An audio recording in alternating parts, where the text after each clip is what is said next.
Mga kaibigan, kung mahilig kayo sa kalawakan, maghanda para sa isang nakakabilib na biyahe.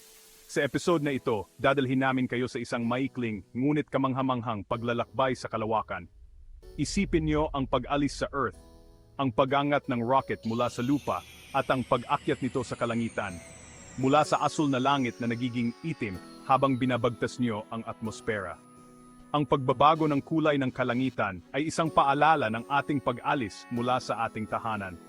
Sa loob lang ng 3 minuto, lumulutang na kayo ng walang timbang sa orbit, isang kakaibang pakiramdam na tila kayo lumilipad, habang tinatanaw ang nakamamanghang kurbada ng ating planeta.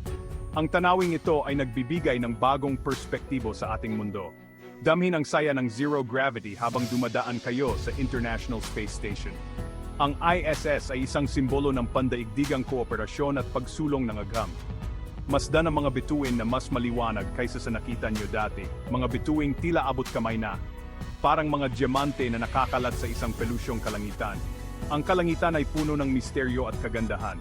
Sa maikling paglalakbay na ito, mararanasan niyo ang lawak ng kalawakan, isang walang katapusang espasyo na puno ng mga posibilidad.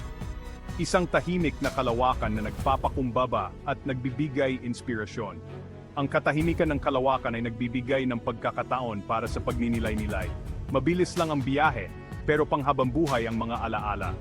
Ang bawat sandali sa kalawakan ay isang karanasang hindi malilimutan.